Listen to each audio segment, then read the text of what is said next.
வினோத்தையும் கமருதனையும் use பண்ணிட்டு game விளையாடிட்டு வினோத்தை பத்தியும் கமருதனை பத்தி தப்பா விக்ரம்கிட்ட பேசுறா. இப்ப நீ எவ்வளவு பெரிய சீப்பான ஒரு கேரக்டரா? அப்ப நீ எல்லாம் ஒரு ஃப்ரெண்டா?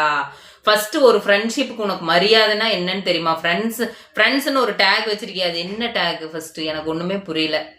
ஃப்ரெண்ட்ஸ்னா லவ்வர்ஸை சேர்த்து வைப்பாங்க, நீ லவ்வர்ஸை பிரிக்கிற. ஃப்ரெண்ட்ஸ்னா பின்னாடி பேச மாட்டாங்க, டைரக்டா பேசுவாங்க, நீ அதை தான் பண்ணிட்டு இருக்கிற அரோரா. இன்னையெல்லாம் வந்துட்டு நான் ஒரு கேட்டகரியிலேயே நடக்கிறது இல்லை. என்னையெல்லாம் ஃபர்ஸ்ட் ரிவ்யூ பண்ண சொல்லிட்டாங்கன்னா உள்ள போய் பிக் பாஸ்குள்ளாரே என்னை கூப்பிட்டு யாராவது ரிவ்யூ பண்ண சொன்னாங்கன்னா எல்லாத்துக்குமே சூப்பரா ரிவ்யூ பண்ணிட்டு உன்னையெல்லாம் வந்துட்டு உன்னோட கேமையே நான் உடச்சு தள்ளுவேன். ஃபர்ஸ்ட் நீ எவ்வளவு பெரிய கேவலமா கேம் விளையாடிட்டு இருக்கிற அப்படின்னு சொல்லிட்டு. ஆனா உன் கேரக்டர் தான் வெளியில இப்படி அப்படின்னு பார்த்தா உன் ரியல் லைஃப், நீ ரியல் லைஃப் தானே பிக் பாஸ், நீ பிக் பாஸ்ல உன்னோட கேரக்டர் தானே எக்ஸ்போஸ் ஆகுது. அப்ப நீ அப்படித்தானே இருக்க. அப்ப நீ எப்படி வெளியே இருந்தியோ அதே மாதிரி தான் நீ உள்ளேயும் இருக்க. ஒன்னும் டிஃபரன்ஸ் பெருசா இல்லை. ஃபர்ஸ்ட் நினைச்சாவே உன்னை பார்த்தாவே உன்னோட பேரை கேட்டாவே எனக்கு அப்படியே அடி